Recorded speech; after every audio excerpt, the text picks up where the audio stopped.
Vietnam's reunification this week, and it's putting on quite the show. Plus, it's reaching out to many countries around the region and the world in order to navigate the current geopolitical and geo-economical turmoil.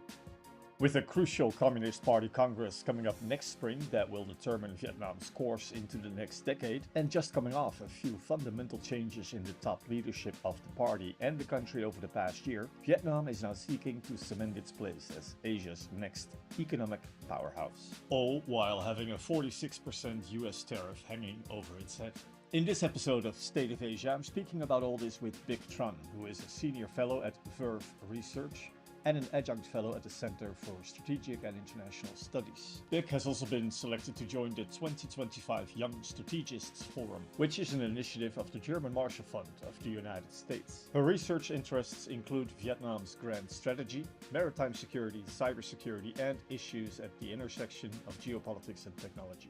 Bich Tran, very welcome to the State of Asia podcast. Thanks for having me. Grand celebrations have been taking place in Vietnam in late April, commemorating the anniversary of reunification of the country back in 1975, 50 years ago. I've seen images from Vietnamese Air Force helicopters and fighter jets practicing their flyover over Ho Chi Minh City. And every single billboard apparently on the streets, as well as digital advertising space, seems to be devoted to this milestone anniversary. Just wondering, besides commemorating the end of the war and the end of the division of the country, what does 50 years onwards Vietnam have to celebrate besides those milestones, according to you?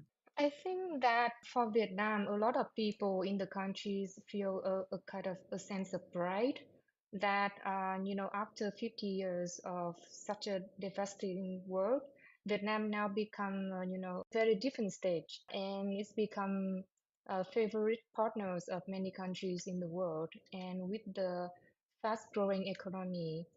So I think for that, people will want to celebrate. Vietnam has been quite having the moment over the past decade at least. Last fall, I was in Vietnam for a few weeks, and in one of the conversations I had there, someone told me, well, people seem optimistic because it's great when you're kind of the most popular kid in school, which Vietnam feels like. This was, of course, in the fall. And this person was referring to how foreign investors, as well as other governments from all around the world, including China, the US, Russia, all seem to be vying for close ties and increased investment in Vietnam. This conversation, of course, took place before the election of Donald Trump and before the current trade war unleashed by him. I'd like to talk with you about what Vietnam's position is and all that later in a little bit. But during this conversation I had in the fall, that person said that while Vietnam has progressed tremendously in order for it to become the next logistics hub, the next tech hub, the next, he said, well, fill in the blank, anything hub. A lot of the right decisions still need to be taken, and it's unsure if that's going to happen. He mentioned investments are badly needed in healthcare, education, the financial system, the energy market. And he said there's a lot of uncertainty whether that will happen in the next 5 or 10 years.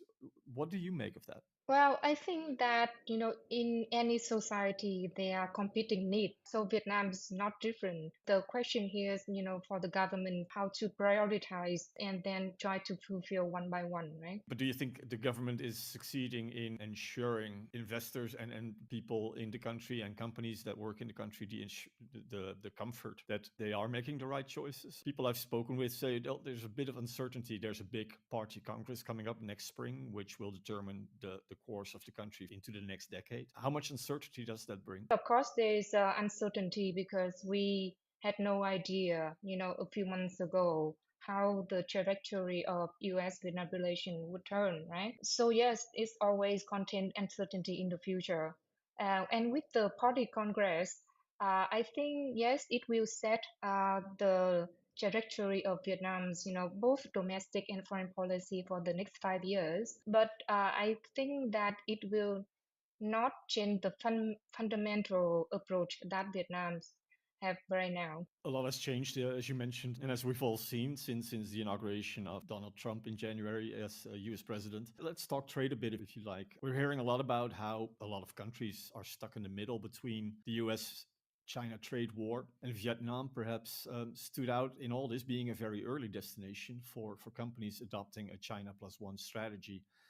Back in 2018, when Donald Trump launched his first trade war on China, Vietnam got the opportunity to position itself as a safe and cheaper alternative and attracted billions of dollars of investments in that way. Things changed fast. A 46% US tariff still hangs over Vietnam's head, postponed until July for now. And it's said that could prove disastrous for Vietnam. And Trump, of course, has called the country the single worst abuser of trade with the US. Plus, if you just look at the stock markets in the region, they have recovered a little bit over the past few weeks since the introduction of the global tariffs from the US. But Vietnam's is suspiciously staying behind in that recovery. How do you see Vietnam navigating the current turmoil in global trade, and how does it impact the country? I think the funny part of that is that about more than 10 years ago, I remember in 2014, Vietnam, because of the oil rig incident when China sent an oil rig into Vietnam's exclusive economic zone, the then Prime Minister Nguyễn Tấn Dũng set out a lot of documents and foreign policies, tried to say that Vietnam will have to avoid depending on any single country. So with that, Vietnam, for the last decade has been very proactive in economic integration, negotiating, advanced free trade agreements, including the CPTPP and the free trade agreement with the European Union. So the purpose is that try to reduce dependence on the Chinese market. Because if anything happen in the South China Sea, it will create vulnerabilities for Vietnam, right? Because Vietnam, import a lot from China for its own manufacturing. So actually, the latest data from the Vietnamese custom is that Vietnam imports around 38% of total imports from China. So that was more than 10 years ago. That was the thinking. And then in 2015, with the when Trump come back to the office, now it's not the realities. So back then, Vietnam, tried to diversify its trade and relations with other countries to reduce the dependence on the Chinese economy. But then, with the return of Donald Trump and the tariff, suddenly Vietnam find itself in a very bad position. Not just over dependence on the Chinese import, but now also over dependence on export to the US market. I want to dive a bit deeper into how Vietnam has been trying to really reach out to other countries and find alternatives to both China and the US.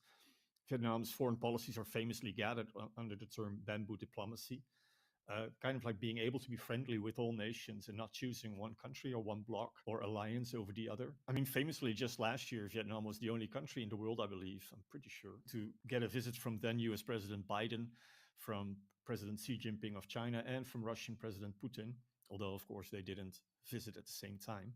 I'm curious to see how you hear this developing, given everything that's been going on. We hear threats from Washington, wanting to force countries to choose their side or face the consequences in terms of high tariffs, and who knows what else. At the same time, China is also upping its narrative.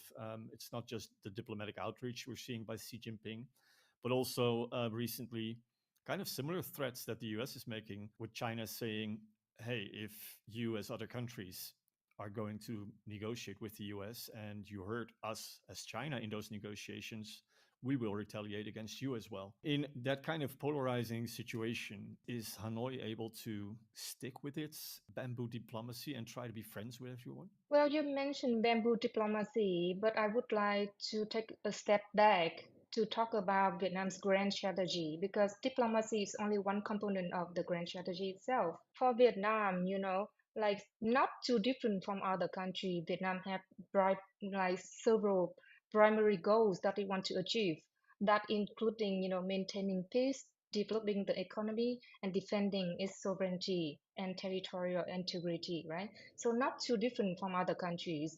And in order to achieve those goals, Vietnam have a grand strategy with 4 components. So diplomacy is one, but also foreign economic policy, defense policy.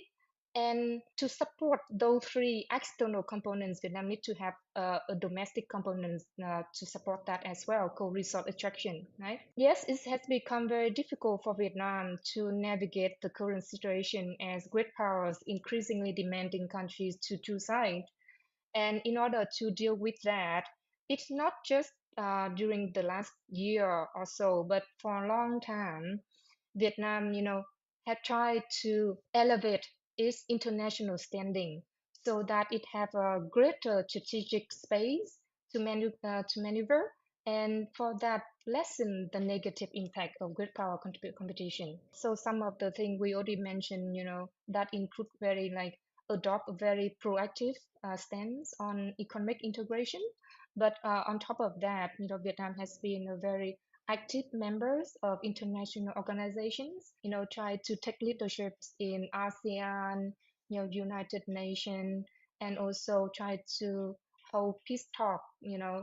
One example is the 2019 talk between Donald Trump and Kim Jong-un. You mentioned Vietnam's grand strategy, which is, of course, something you've researched a lot. Just specifically aimed at China, Vietnam has just earlier in April seen a visit from Chinese President Xi Jinping. There were a lot of agreements signed, cooperation agreements, among other things, on a railway line investment. This, what is known as Hanoi's struggle cooperation framework with Beijing, both being, of course, states led by a communist party. How does that influence Vietnam's relationship with China? Because at the same time, Vietnam seems to be a bit more assertive on South China Sea issues, for example, than other countries in the region, besides the Philippines, perhaps, that have clashing claims with China, but not all are being run by a communist party, as both China and Vietnam are. So how is that kind of communist brotherhood influencing the China policy of Vietnam? Vietnam has tried to kind of compartmentalize the issues of the South China Sea dispute from the overall relationship with China. Because despite the disputes, China is still very important economic partner of Vietnam. And the party-to-party ties actually is very important because there's only five communist, five countries with communist regime in the world. So for for both Vietnam and China, it's important for them to keep the close relationship and show the world that that model of government actually works. So if you remember back, I think back in October 2022, when Xi Jinping came back for his third term, he invited Nguyễn Phú Trọng, to China, and so Trọng was the first foreign leader that she received.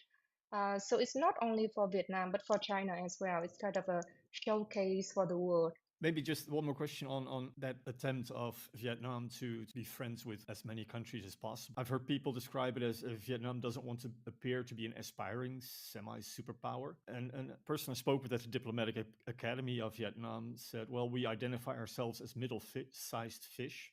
We need to move with the waters and stay on the side if it gets too difficult. And we don't want to be in the front lines. Do you think the country still has that luxury to just stay on the side if it gets too difficult and not make too many fuss with any country? I think the strategic space of not only Vietnam, but other countries, especially in Southeast Asia, has become narrow and narrower because of great power competitions. So if they have enough space, of course, they would opt for being neutral, not choosing sides. But at some point, if they are not successful in terms of increasing their strategic space and keep become more and more dependent on one of the two great powers, then at some point they will be forced to choose. Do you see that moment approaching, or do you think they'll manage to carry on the way they have been? I think for now they can still try to stay neutral because in the scenario that they will be forced to choose, I think it's very very different from the current situation. Maybe some kind of armed conflicts between China and the US, and then that will entails a lot of decisions to make, right? Whether you allow the US or allow China to access your facilities or issue any statement. So that will be a lot to decide. Often when people not in the region or unfamiliar with the region talk about issues in Asia, we'll talk about, oh, there's China, Japan, India, Korea, oh, and Southeast Asia. And it kind of ignores, right, the diversity of Southeast Asia. It's not one monolith or one block like the European Union. You have in your work emphasized that diversity of perspectives and strategies within Southeast Asia as well. What are some of the approaches you see in Southeast Asia towards dealing with the current global economic and geopolitical turmoil? Yeah, I think probably we see that like several countries who are very active, like Singapore or Vietnam, they would go out and, very active to promote their position, right? I mean, in terms of, like I mentioned, try to elevate their international standing so they have more space to maneuver. There's that one category of countries, but other countries, they maybe have less capabilities to do so, then they are more subjective to influence by great powers. I want to talk briefly about the Russia-Ukraine war, actually, where Vietnam has maintained neutrality, more or less. It abstained from UN votes, wanting to preserve its relations with Russia as well, which is a big arms supplier to Vietnam. How big of an issue is this war in Europe for Vietnam? It's quite far removed. Is it in the minds of people, or is the government doing anything that makes you think, well, they do have a position on it? Well, yeah, like you said, Vietnam tried to stay neutral because it has good relationship with both Russia and Ukraine, and the arms supplies from Russia plays a big role. So that's why Vietnam needs to maintain positive relationship. In terms of the public, I remember there was a debate, on social media. So kind of the Vietnamese public was split into two camps, right?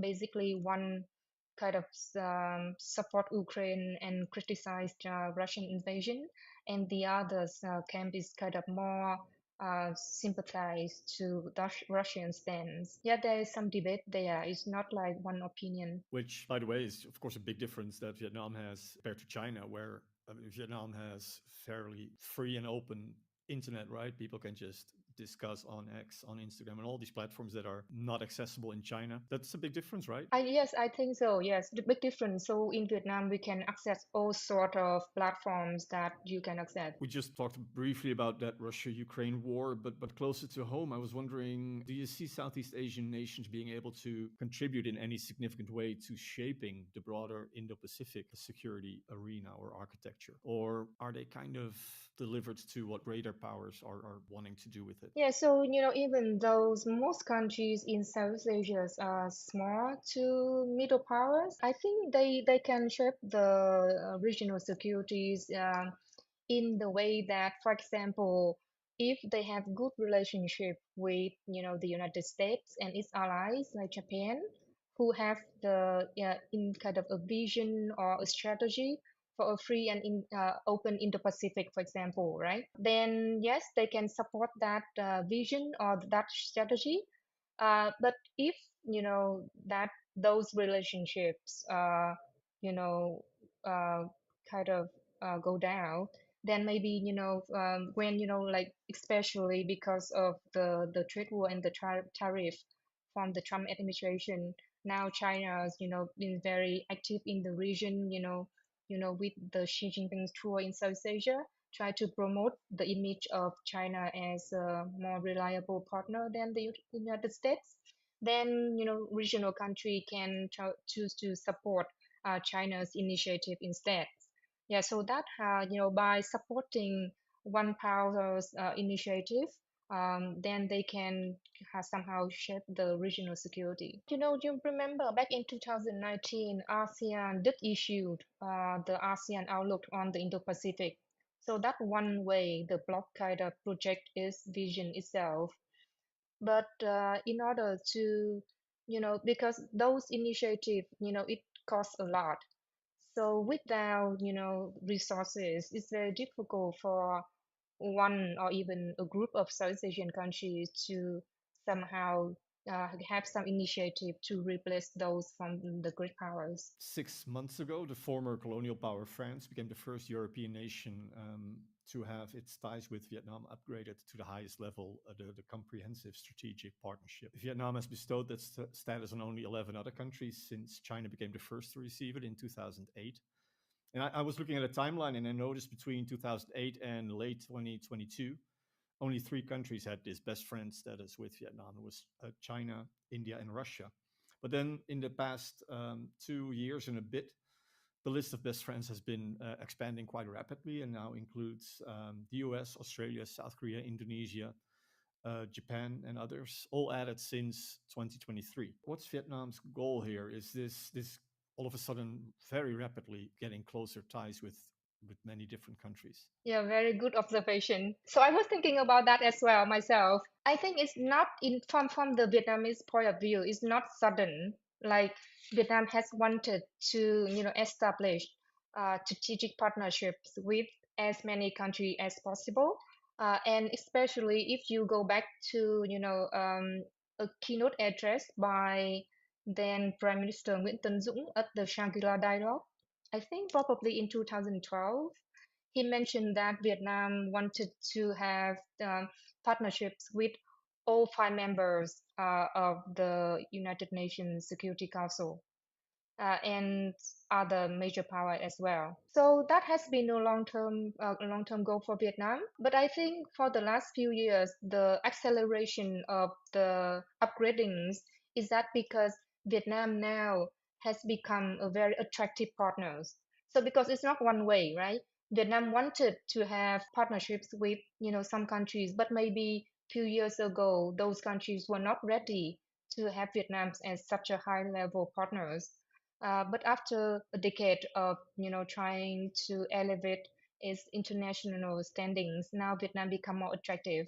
And then that facilitates the upgradings with more and more countries. What does it actually mean for a country to have a comprehensive strategic partnership with Vietnam as opposed to just a strategic partnership, which is one level below? What does it mean in practice? Vietnam, has never issued any formal definition of those partnerships. That's one thing. And sometimes, if you compare between a strategic partnerships with one country and a comprehensive partnership with another countries, then even though comprehensive partnership supposed to be one level lower than strategic, but in some cases, comprehensive partnership with country A can be, more substantive than strategic partnerships with country B. But the hierarchy is still maintained within the relationship with one country. So if we start with comprehensive partnerships with country A and then upgraded it to strategic level, meaning that it will be more substantive cooperation, and then the next level of comprehensive strategic partnership, meaning, so more substantive as well, even though it's not official or not certain, but people have reported that a CSP level would, give access to all 4 pillars of Vietnamese leadership, for example. What role you see for European nations and for the European Union in Vietnam and in Southeast Asia? Frequently, when I've spoken for the podcast with people in the region, we heard, well, we are ready for more involvement from Europe, economically cooperating in other issues, in common challenges like climate change, sustainability, the energy transition. How do you see that? Do you see Europe should be taking more initiative to cooperate with nations in Southeast Asia? Or do you agree with what I hear a lot, is that Europe is standing too much on the side, or when they think about Asia, just thinking about China and kind of the rest is a periphery? Do you agree with that? Well, I don't agree with that. I think the European Union has done a lot, especially with their Indo-Pacific strategy. They even set out 4 areas of priorities that way they would like to increase cooperation with regional countries. So including maritime security, cyber security, peacekeeping, and counterterrorism. So those 4 issues actually very close to the heart of Southeast Asian countries, because that the areas that they also want to focus on. And I think the European Union has been one of the biggest, most important development partners of the region for many years. And with that Indo-Pacific strategy, now they're taking up more, in terms of security role in the region. So of course, I think there's a design from regional countries for the EU to do more, but I think it's unfair to say that the EU has not done enough. So in terms of economic relations, I think there has been a design, because countries like Vietnam had tried for many years to diversify their markets, right? And investment sources. The difficult is that, even with the free trade agreement with the EU, then the implementation of that free trade agreement is a challenge because a lot of businesses in Vietnam are small and medium businesses. And for them, imports from China is much more easier and cheaper. So the government can, make efforts to negotiate those free trade agreements. But in terms of implementation, it will be the businesses who do the business, right? So I think that's the main challenge. Of course, there's these 46% US tariffs hanging over Vietnam if no agreement is reached with Washington by July as it stands now. What would be the worst case scenario and the best outcome for Vietnam? Do you think it's realistic to expect that this 46% will never hit them? I mean, it's difficult to predict, of course, but say it does. What would be the consequence for Vietnam?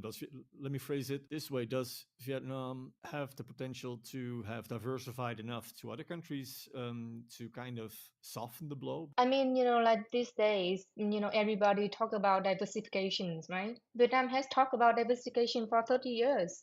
But like I said, despite the government efforts with free trade agreement, it's difficult to reduce dependence on, either Chinese imports or US exports. And especially in such a short time, it's very difficult to diversify quickly, to avoid the impact of US tariff.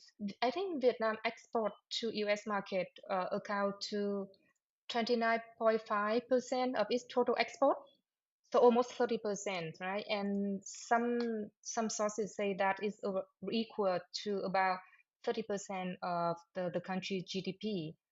So 46% tariff on that amount of export will have a very negative impact on the Vietnamese economy. But the export to the market, to US markets, comes mostly from the FDI sectors. So it will be, actually include a lot of US companies who invest in Vietnam. And then their products will be subject to that tariff. Yeah, because for other sectors, for like domestic manufacturers, their products, would go to other markets like China or the EU, right? If there is no agreement, being reached, and then the 46% tariff from the US remained, yes, it will have very bad consequence for Vietnam. But I wonder, if the American people will have enough patience to endure that, because they will be the one who bears the cost, right? I think there is some kind of expectation that Vietnamese exporters will bear the cost because they would like to willing to export to US market. But I don't think a majority of them will willing to do so, especially at such high rate. Because what's the point if they cannot make a profit, right? So if they stop export to US market and then prices increase inside the US, then it will be a test for the American people who voted for Trump. Now they have to rethink their decision. Thank you very much for now, Bich Tran, for this conversation. It was very insightful. Thanks again for having me. That was Bich Tran of Verve Research, the Center for Strategic and International Studies, and a member of